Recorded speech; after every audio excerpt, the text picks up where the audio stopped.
Romancing the Manure? Or is it romancing the McClure? Or is it romancing the McClure Manure? Or is it romancing the Point Reyes Light's coverage of McClure, which is Manure? Welcome to a morning cup of cow shit. Today we are looking at the Point Reyes Light's coverage of the McClure Dairy shutting down. And looks like Point Reyes Light is trying to join the ranks of Fox News in terms of their accuracy. And I'm sure the angle they took on this story has nothing to do with their advertisers. This article is about 1,600 words long, and since pretty much all of it is either misleading or completely inaccurate, it's going to take me a while to go through the whole thing. I do encourage you to watch the whole thing, even though it's long, because it's actually a very revealing guide to the relationship between the Park Service and ranchers and some of the terrible things that have been taking place out there. McClure Dairy shuts down. All right, even the title is inaccurate. That's not a good start. Well, there's old Bob McClure himself. Look at him with his dog. How dare anyone criticize a guy standing with his dog?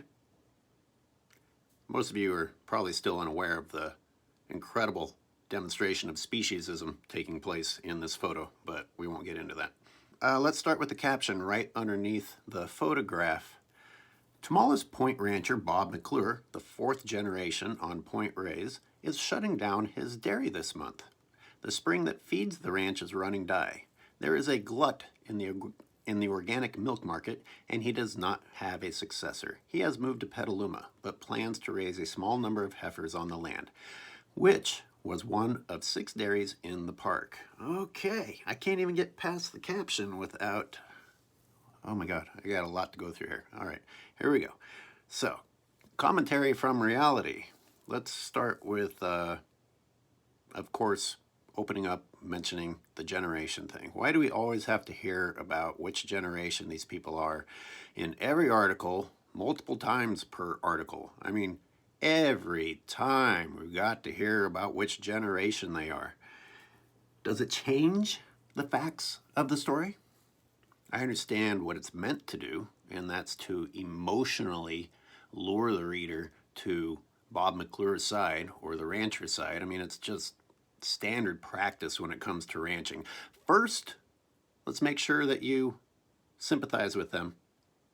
That way, when you hear the facts, you'll still stay on their side despite the facts pointing to how bad they are. Okay, part 2 of that sentence. McClure Dairy is not shutting down. The statement is simply untrue. For starters, the McClures have multiple locations. So even if he did give up his lease in the park, he still has an operation running. That's different than shutting down. Secondly, he intends to downsize his operation in the park. Again, drastically different than shutting down. Third, the Park Service knows he's not leaving. When environmental groups caught wind of this lease possibly not being renewed, they approached the Park Service to see about restoring the land, you know, like the Park Service was supposed to do a long time ago. And these groups were told, no, we're working on a lease with Bob McClure. He's going to stay. So, you know, in no way, shape, or form is he leaving. The entire premise of this article is just baseless. Now, if you've looked at the new management plan and what they intend to allow these ranchers to do in order to make money out there, I'm guessing Bob McClure can't afford to give up his lease because it's too good of a deal. I mean, they're going to allow them to do things like run Airbnbs. So, you know, when you pay next to nothing for your property, there's a lot of opportunities for you to turn that into profit.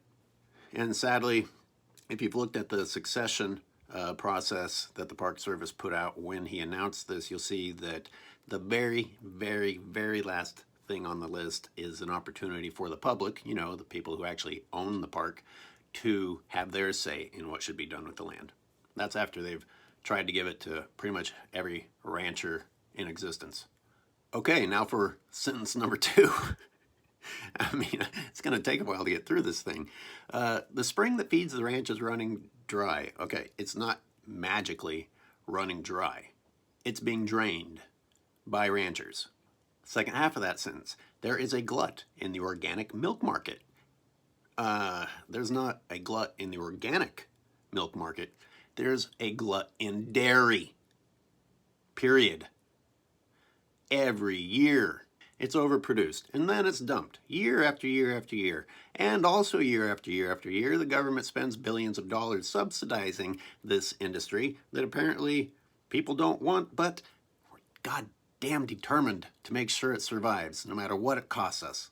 Still on the photo caption, he plans to raise a small number of heifers on the land. That is the article stating right there that he's not shutting down.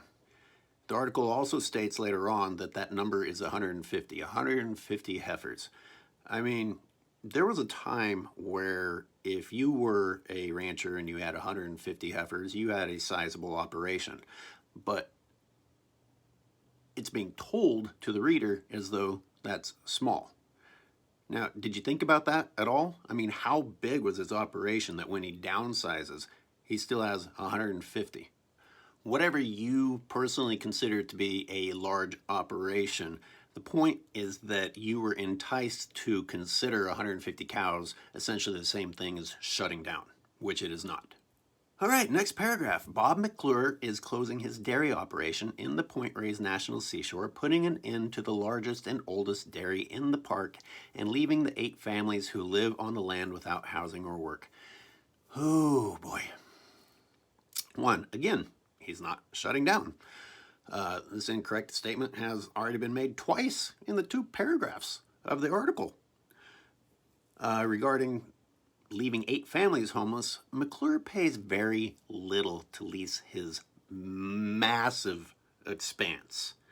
The lease currently available on the park's website, so that's the most updated information publicly available, lists the fee at $42,000 annually for over 2 square miles of land and all of the structures on that land.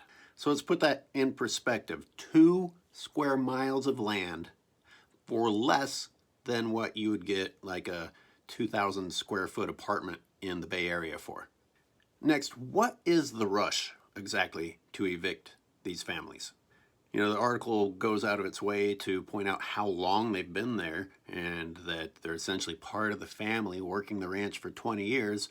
Well, you know, even a stranger would deserve better treatment than after all that time being like, bye, let alone people that you're going to try and get readers to sympathize with because they were such a part of the dairy operation out there. But fuck them, get them out. The price McClure pays is next to nothing. So it's not costing him more to have those people there a little bit longer until the kids finish that year at school or until the people have been able to find new housing. Now, it's not his responsibility officially to find those people work or make sure that they are off and running on their feet. But if we, the readers, are supposed to sympathize with this situation, it's only fair to also ask what extent of effort Mr. McClure has made to help those people. Next paragraph. Oh my God. The McClures have lived on the peninsula for 4 generations. Here we go again already. Longer than any ranching family on the point. Well, then they have to stay. I mean, they have to stay. But a number of factors, with the drought at the top of the list, have pushed Mr. McClure to sell his herd of 650 cows and lay off his staff. Okay, so number 1, again, the generation thing.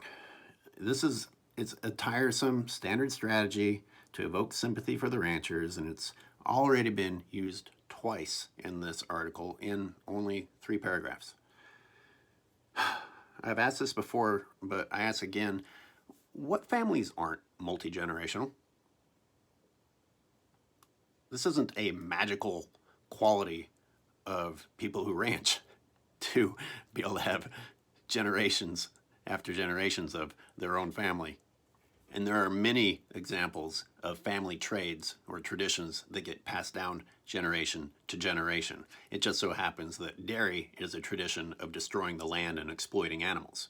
Yet, amazingly, that's the one that we will be incredibly sympathetic to. Like, I don't care what they're doing out there.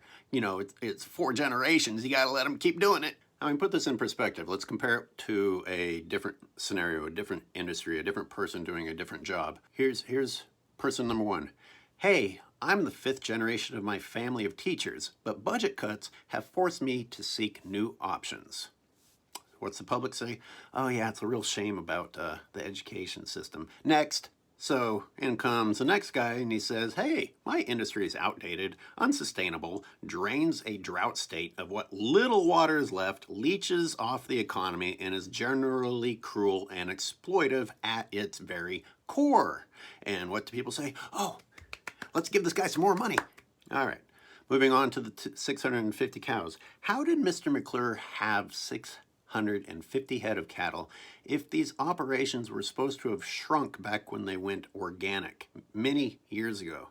McClure only had 400 cattle in 1993 according to historical record. And by the way, all of the documents that I reference in this are included on the blog post that goes with this video. Next paragraph. Quote, I'm a dairyman to the core, but there's another life out there. And I went to see it before I'm 6 feet under, he told the Light this week. The closure comes on the eve of the National Park Service amending the Seashore's general management plan to offer 20-year ranch leases, following 6 decades of short-term agreements. Mr. McClure said he plans to negotiate a lease to raise heifers in an operation that would be far smaller and gentler on the land. For now, he is keeping 150 young cows to graze. So for the 3rd time out of the article titled McClure Shuts Down, they've admitted that it's not shutting down. In fact, it's in this paragraph alone that it contradicts itself. The first sentence, it says the closure comes, and by the end of that paragraph states that it's not closing. All right, next, 6 decades of short-term. So the 6 decades of short-term leases that it refers to is an indication of the time period at which these leases originally agreed to as part of the buyout came to an end, and the ranching should have been phased out at that point. And instead, with the help of John Sansing, a superintendent who was a rancher himself and wanted to be buddy-buddy with the ranchers, decided to keep ranching going with all these short-term leases until they could find a way to fandangle the law and get the ranchers in there permanently. Sansing not fulfilling the vision of the park and keeping ranching going past their original expiration dates is an action that haunts us to this day. Gentler on the land. Well, that's an admission of the severe consequences dairy ranches have on the land. I just finished a new video and the horrors of McClure Ranch take center stage. I mean, it's really, really sad. It's sad what's done to the animals. It's sad what's done to the land. There's an incredibly unjustified fantasy that these ranches enhance the seashore.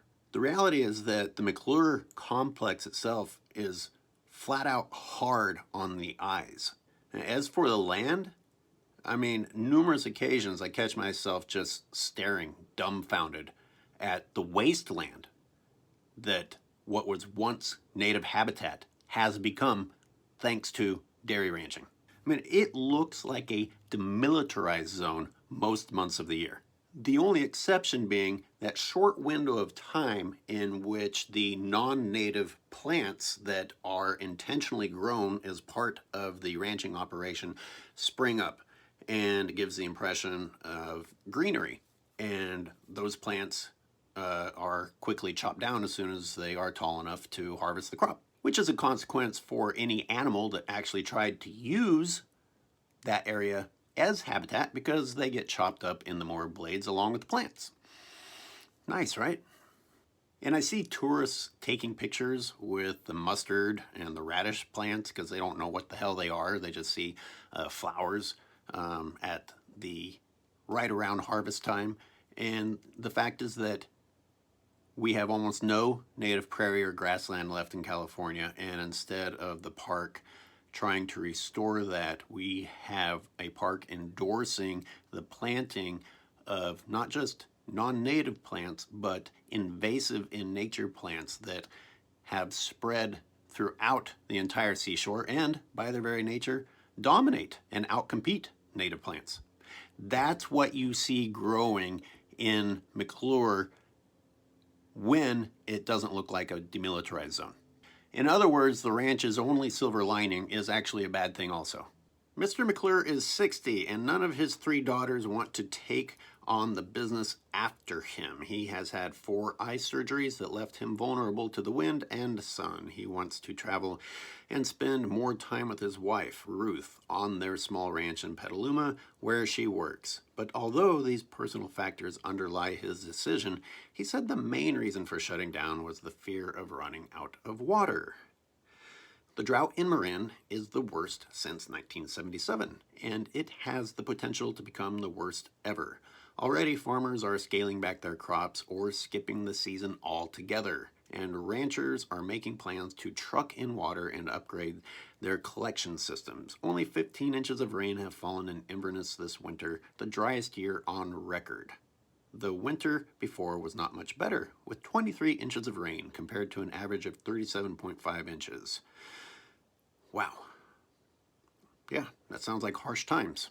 And while we are focused on ourselves as human beings, which we usually do, this is harsh times for anything trying to live. And it continues to baffle me that as we face another historic drought, our concerns center around the people who are largely responsible for us not having any groundwater reserves left. Yeah, I know. We gotta eat though, but we gotta eat right. Yeah, we do. Obviously, we have to eat. We don't have to eat that.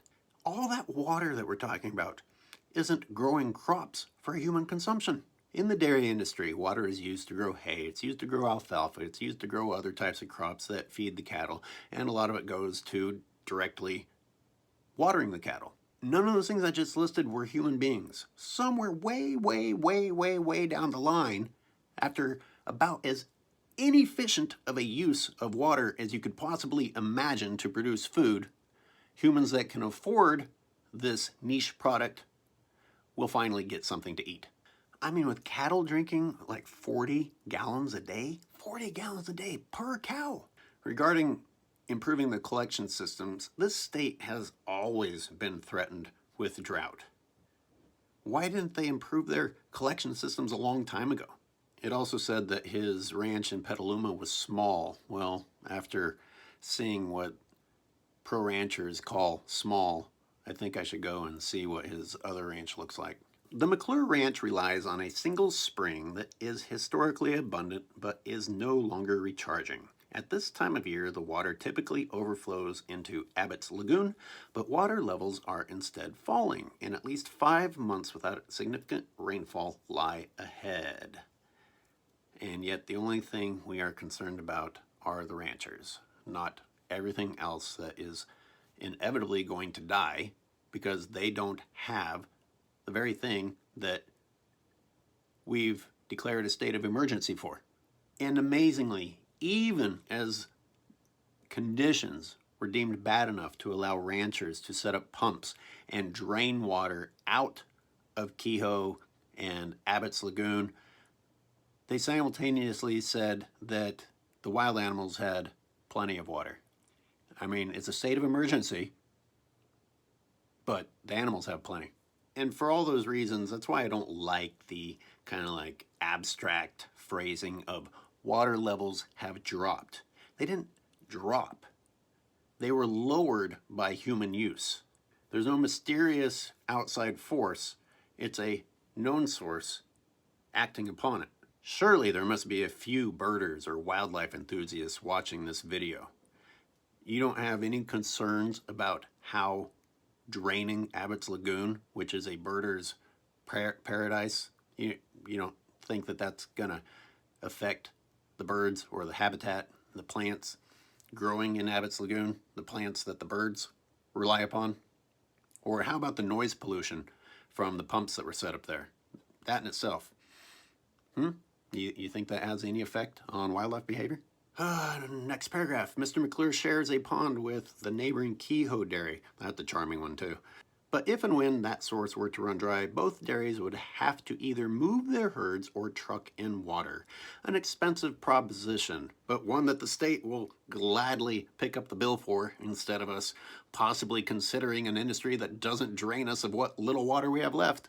The McClure Dairy uses an estimated 20,000 gallons of water each day, mostly for the cows to drink, but also to wash manure out of the barn. Washing manure. That is a great use of a disappearing precious resource. Now I want to examine the figure of McClure using 20,000 gallons a day, which is staggering already. You know, when people look out at our water-starved landscape and read that just that dairy uses 20,000 gallons a day, and the reaction is, well, how can we get him some more? It baffles me.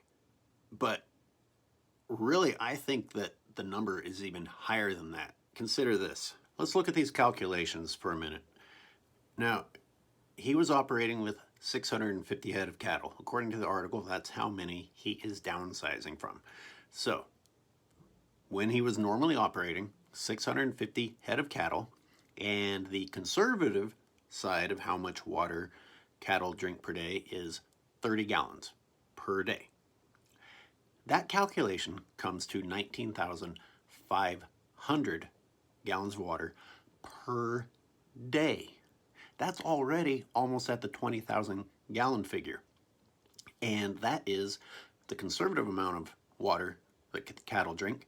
It's also not considering how much water is being used for hosing the barn or hosing equipment or whatever various things are being done out there. How about the 30 people living on the property as part of the dairy operation? As part of the dairy operation, should we not be calculating how much water is consumed by the people living on the dairy operation? Now, during hot weather, the figure for how much water a heifer cow drinks per day goes all the way up to 50 gallons. And in between that is 40. So you're looking at 26,000 gallons per day, or 32,500 gallons per day. So we've already exceeded the amount that the article said he used at his dairy operation, without even factoring in the other uses of water at the facility. We are in a drought-stricken state, and his, quote, small organic dairy used 7 million gallons of water per year. 7 million gallons of water per year on the lower side of the estimates. 11 million per year on the upper side of the estimates. Now, some of you are probably saying, well, not all the cows are the same size or drinking the same amount. Okay, so rather than try and figure out how many are babies or in between or adults, let's just go all the way to his downsized operation of 150 cattle. So 150 cattle at 30 gallons a day is 4,500 per day, 1 million gallons per year. And the upper side of that estimate, the 50 gallons of water per day, means that he is just using 2,800,000 gallons of water per year. 2 million gallons of water per year for an inefficient industry in a state facing a water crisis. His downsized operation will still be using 2 million gallons of water per year, and the Park Service is determined to give him his lease. Park Service, people who are supposed to have a mandate of restoring and preserving helping the ecology of the land, and instead they are doing everything possible to continue operations that drain a drought-stricken state of what little water is left. But the elk have plenty. Just remember, the elk have plenty. What about bodies of water that are contaminated by the cattle, that are damaged by increased sedimentation from the erosion that the cattle cause, or from the cattle defecating in the water themselves? And yes, I'm talking about natural water sources such as Kehoe Creek and Abbott's Lagoon that the cattle do get into, as well as ponds on the properties that are used as defecation ponds. They're used to liquefy manure so that it can be sprayed later across the fields. Well, that might not be getting drank, but it is water that other creatures can't use because it's full of E. coli, unless you count the noxious weeds that thrive on over-fertilized E. coli-filled water, and then the eutrophication process that takes place afterwards, because those plants that shouldn't be there then drain all the oxygen out of that water. So that water can't be used by anything else because of dairying. So shouldn't we be calculating that into water being used by the dairy? Nothing else gets to use it because of the dairies. Next paragraph. The lack of rain causes the grass to grow slower, so the dairy must purchase more feed to nourish the cows. Feed prices are rising because farmers are also facing water restrictions. So we just have this never-ending vicious cycle of industries that should not exist anymore being forced to raise their prices in order for them to continue to exist, and then the other industry that shouldn't exist anymore because of the demands on the planet that it requires still have to buy from that other shitty industry, and then we pick up the bill in order to keep this whole destructive process going. But I want to talk about the mention of grass. What grass? What grass are they talking about? Because his fields are basically just weeds with some patches of grass, which, by the way, they have to bring in that grass every year in seed. How much money does that cost? Bringing in seed every year. Plants that don't exist in the National Seashore, and planting those, and then fertilizing those with manure or whatever's required to get those plants to grow every year. So you get some grass to grow along with all of the noxious weeds that aren't supposed to be there. Walk into the fields, people. If you think I'm joking, I've documented this over and over and over again. Walk out into the fields and then tell me that it's not full of non-native weeds and patches of grass. But the point being, even during that brief period of time where you actually get some green stuff growing, well, that's not much. And the rest of the year, it looks like an atomic bomb went off. So these cattle really aren't getting much grass. Next paragraph. Mr. McClure said he may hire help after he transitions out of dairying, but once the lactating cows are gone, his business will have no income, he said. The consequences for the around 30 people who live on his ranch are enormous. The children attend local schools, and a few of the families have lived there for over 20 years. They have 1 month left of work and 2 months before they are expected to move out. No one knows what will come after that. Now, again, having just interviewed an ex-ranch hand at the Mendoza-owned B Ranch, this tune sounds familiar. He and his family found themselves suddenly jobless and homeless when Mendoza decided to make changes to his operation. He said he was shutting down and turned out not to be shutting down. B Ranch is still running today. Now, why exactly do these families have 2 months before they are expected to leave? McClure isn't leaving. You know, we talked about this a little bit earlier. The land isn't going away. These people gave him 20 years of their lives, which we're supposed to, have feelings, because we were told that they gave him 20 years of their lives, but that equates to having 2 months to find somewhere else to live, even though McClure has no need to kick them off the land. I mean, if McClure was shelling out money for the housing that these people live in, that would be one thing, but he's not. All right, the next 3 paragraphs from the article are long, and it's all about pretty much the same thing. So I'll skip reading it aloud and just address it. You know, this article just spent more time focused on the drama of the displaced workers than anything else in this article. And I've already addressed this. I feel like I shouldn't spend too much more time on it. But again, this is what it's like in the dairy industry. It says right here in these paragraphs that the people working there came from a different dairy. Now they're at this one. Now they're displaced and they're going to another dairy. If you ever want to improve your lives, Yoko's Creamery is waiting.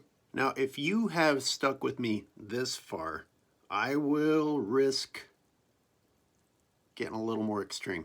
The sob story with these dairy workers, if you read these articles, is, you know, this is what I've been doing my whole life. I don't know how to do anything else. And because they are these Hispanic employees of the dairy ranch owner, we're like, I'm guessing a lot of people are like, well, you should probably go back to school. You should probably find a new craft, a new trade. You should probably do something to improve your chances of being successful in life in the future. You know, dairying isn't going to be there forever, and you can't just hop from one dairy to the next. That's like the tough love approach to it. But it's interesting that that's pretty much the same thing that the dairy owners themselves say when the Park Service first approached to turn this into a national seashore. One of their arguments from their testimony was, well, we're dairy people. This is what we do. We don't know how to do anything else. And they still say that to this day. Well, dairying is in my blood. It's in my DNA. You know, you can't expect me to give that up. And if it wasn't dairy and white dairy owners, anyone else who said something about that, well, I'm not educated and I don't have any skills and I don't know how to improve my life. Anyone else, you'd be like, well, get your shit together. Next paragraph, the future of the McClure Ranch will depend on an upcoming appraisal and the park's lease terms. The National Park Service will officially update its management plan by July, after which appraisers will determine a fair market rent for each ranch. Rental rates will account for activities occurring on the ranch, so Mr. McClure will likely pay less for a downsized operation. He's going to actually pay less? We look forward to working with the McClures to identify a transition approach on iRanch, consistent with the General Management Plan Amendment. Outreach Coordinator Melanie Gunn wrote in an email. You see that the Park Service has absolutely no concern that their amendment is going to be signed. They're already moving forward as if it has been signed. And of course, never mind. We're not going to get into that. If Mr. McClure does not sign a lease, the Park Service would be guided by the succession policy outlined in the amendment. The policy says that if a rancher does not wish to enter into a new lease, the park would consider proposals from other leaseholders or ranch workers within the park. If none of them are interested in operating a ranch, then the park would pursue a public process to identify an appropriate future use of the land. Or you could look at what the original legislation said, in which the mandate is to preserve and restore the seashore because of the disappearing natural habitat. And yet the very, very, very, very, very last thing that this Park Service is interested in doing is exactly that. We're going to try and offer this to any rancher possible to keep doing this environmentally destructive practice in a drought state, facing unprecedented drought conditions, when there's no water, while animals are dying, while springs are drying up, while invasive plants from the ranchers continue to spread through the seashore, while populations of native animals continue to drop. We want to make sure that operations that use millions of gallons of water and are a direct competitor with wildlife continue to be here.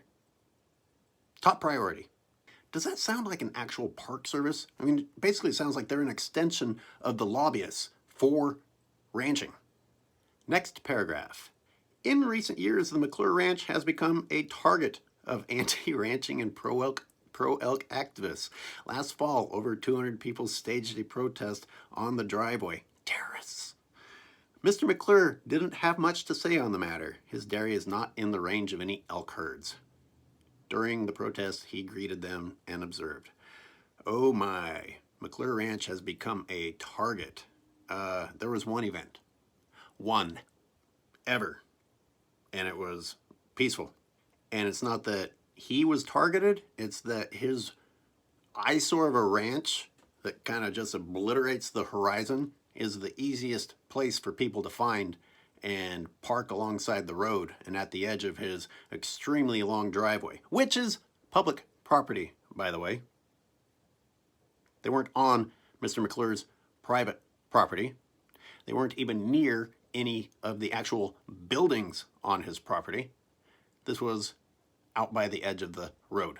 In fact, the most disruptive thing that happened during that was Melanie Gunn speaking loudly and laughing loudly, rudely with Mr. McClure, while the demonstrators, who are allowed to demonstrate like this, were trying to speak to the crowd. Now, McClure says his dairy isn't in the range of any elk herds. What does that mean, not in the range? His dairy is absolutely in range of the elk herds, especially if there wasn't a gigantic fence blocking them from getting there. And on my last few trips out there, I actually saw and filmed bull elk out in the property in front of McClure's property trying to find water. I'm assuming they were escapees from the reserve rather than coming all the way over from Limiter or Drake's. Now, other than Kehoe, which borders the elk reserve, McClure is the second closest ranch. So what does he mean he's not in range of the elk herds? These are animals that historically would have traveled very, very long distances, and they would easily be walking across his land if they were not imprisoned. What was the point of that statement? His dairy is not in the range of any elk herds. Next paragraph. Activist groups contracted water tests near his ranch this winter, and the tests showed bacteria levels that greatly exceeded recreational standards. But it was just 2 days of testing after rain, and credible water monitoring requires multiple tests over time to paint an accurate picture. No regular water monitoring has been conducted in the area since 2013, though the Regional Water Board requires dairies to maintain records on manure application and storage, pasture and riparian conditions, and more. Okay, a lot to unload here, sorry, but there is. First, the first line of this paragraph would entice one to believe that a few witless environmental extremists bought a water testing kit online and went out and just gave it their best uneducated shot. The reality is that the water tests were conducted by Douglas Lovell, a state-certified environmental engineer. And then the samples were analyzed by McCampbell Analytical Incorporated of Pittsburgh, California. This all had to be paid for out of the pockets of concerned citizens, since the Park Service isn't doing it, and the Regional Water Board just can't seem to give a shit at all. Now, what is the article's intent by saying it was just 2 days of testing after rain? Are we to believe that the tests aren't accurate because it was after rain, which, by the way, was a very brief rain? Now, any readers that don't know better, and I'm guessing that's most, would take that line to believe that testing after rain is bad and that this test was completely botched in so doing. Yet, the California Regional Water Quality Control Board actually requires testing to take place within 24 hours of rain at operations such as McClure's. See page 32 of the document also included in my post on this topic. Now, the journalist, the author of this article, didn't even bother to find that out. Instead, most likely just went with whatever the Park Service told that person to say. I thought it was the journalist's responsibility to fact check, not people like me. And since the Park Service doesn't even conduct tests, they're not a source to reference. What experience are they going to base water testing on? They don't have any themselves. I mean, really, when better to conduct the tests than after rain. How else are you going to get an idea of the effects of runoff? I suppose pro ranchers want the tests done in the middle of the longest drought ever, furthest from the last recorded period of rain, so that there isn't even any water to conduct the test with, much less be able to figure out the effects of manure. Interestingly enough, the test actually stated that if we hadn't been in a drought, the results would have been even worse than they were, which is hard to believe because these results were astronomically bad. All right, the next line is, we need more tests in order to get an accurate picture. Well, wouldn't it be great if the Park Service just picked up that duty and showed some responsibility or the inkling that they care about accuracy by having tests conducted or doing the testing themselves, rather than the situation getting so desperate and it being ignored and neglected for so long that, again, citizens finally have to do it themselves and fit the bill themselves. I mean, what are these people, the bad guys, for trying to show the public the truth while the Park Service does nothing? Nothing. Last time they tested, even the article said it, was 2013, and the results were terrible. No wonder they don't want to test it anymore. I mean, those results put Point Reyes on the top of the list of most contaminated places in California. Now, a last word about water contamination in Point Reyes and dairies. The Park Service and Water Board allow ranchers to do their own monitoring, submitting copy and paste forms, waivers. I asked Melanie Gunn, outreach coordinator for the park, personally about these waivers. And basically, the dairies just get their own criteria for grading based upon the known fact that they are so environmentally destructive. You can't measure them the way you would measure other industries. It's like, man, how do you say something like this without being offensive? It's like putting all the dumb kids in a classroom and giving them a different test than everyone else because you know they're not going to do well, and then telling the public, just never mind, I'm not going to finish that. But all joking aside, that's reality. I'm not making that up. They actually get to have their criteria for how bad they are on the environment changed based upon a grading scale meant to forgive ranchers for being absolutely horrible. But all joking aside, I'm not making that up. Dairies actually get their own grading criteria in order to level the playing field a little bit because it's known how environmentally devastating they are. I am not making that up. That is out of Melanie Gunn's mouth to me on the matter. But hey, another 20 years of dairying in the seashore should really, really heal the land. Next paragraph, Mr. McClure said he complies with all the rules. If you look at what the Park Service allows ranchers to do, that's not saying much. Sorry, continuing the paragraph. The cows go in the loafing barn during the winter to prevent manure from washing away, and the creek areas are fenced off, he said. Okay, here we go. What does this mean, that the cows go into the loafing barn in the winter to keep the manure from washing away? Manure no longer exists because they're inside and we can't see it? Does it mean the cattle are forced to live indoor 24/7 during the winter? I thought part of the allure of organic dairies was the free-ranging, pasture roaming cows. But that doesn't really matter because I know for a fact from filming the animals during the winter that they aren't inside loafing barns in the winter. But that's not really the important point. It doesn't really matter that much where the cattle are. It matters that they're being fed insane amounts of forage and water, which in turn means that they poop out an insane amount of poop and pee. Like, what do people think happens after that? It vanishes? Or it gets shipped off to another planet? I mean, the manure ends up either in the soil or the water, one way or another. And to say that it ends up in the water is the same thing as saying it ends up in the soil because of the seepage that takes place in the soil out there. You know, the same seepage that the Park Service tells us is adequate for the elk to survive on. Regarding the fences, ranching fences must not work very well because cattle are photographed in places they aren't supposed to be quite often, including but not limited to Kehoe Creek and Abbott's Lagoon. Next paragraph. In his 38-year tenure, he remodeled the milking operation to make it more efficient and brought in new technology, like no-till seed drill and automatic scrapers in the barns. Many of the improvements have been made to help conserve the environment, he said. God damn it, people. Use your brains. I'm sure that paragraph worked on a lot of people. Wow, what a good guy. Look at the improvements he made for the environment. Explain it to me.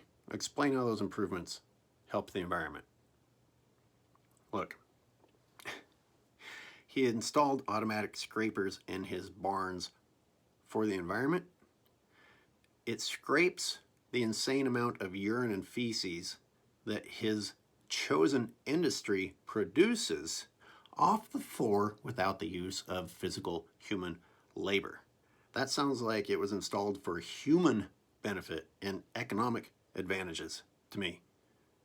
What's that have to do with helping the environment? The poop, the fecal matter still exists. It was just dealt with in the capacity of a ranching operation in a more efficient manner. What, are we supposed to be thankful that he sprayed less water? I mean, what does that mean? That means he used to just hose down all of the manure with an insane amount of wasted water prior to putting in those scrapers? I just want to make sure I understand. We're clapping for this guy because his industry that uses an insane amount of water doesn't spray shit off the floor quite as much as it used to. What if someday we became a society that said, you know what, maybe we shouldn't be pursuing this industry that produces an insane amount of poop and pee and requires an insane amount of water in order to produce that poop and pee that we then have to deal with afterward. Maybe we could just move away from that. Maybe we could act like we are, in fact, the most intelligent species and move away from a really, really outdated industry. The no-till seed drill is for the environment. How many people know what that even is? Look, it's just a more efficient way to plant crops. Crops that exist on land that was once beautiful native habitat. The fact that you can plant seeds more efficiently does not turn that land back into the habitat that it was before you destroyed it for personal gain in an industry that is at its core environmentally destructive. No manner by which non-native plants are put into ground that is prevented from ever returning to its natural state is for the environment. Next paragraph. Even with the upgrades, the ranch retains its layout from the 1800s. 9 features predating 1925 are listed on the National Register of Historic Places, including the large hay barn built in the 1880s. From James to Jim to Ron and now Bob, the McClures have been milking the cows on Point Reyes since 1889 when the products were sent down to San Francisco, blah, blah, blah. I mean, the entire paragraph, the last paragraph, is just talking again about history of the family. And it's like, look, as bad as they are, they've been doing it for so long, we gotta help them keep doing it. It doesn't matter that we're proving that what they're doing is bad. They did it for a long time. Regarding being historic and maintaining its original layout, since 1971, McClure has added 35,732 square feet of structures. That nearly doubles all structures prior to 1971, 19,019 square feet. Perhaps the author of this article wanted us to not realize that the word layout means very little in terms of the actual physical visual changes. That was a long one for those of you who actually watched. Thank you, and I hope you learned something. In fact, I'd like to know if you did learn something, if it was eye-opening in any way, or if there's something that you think should have been included that the article said that I should have spent more time on. Anyway, Keep up the fight.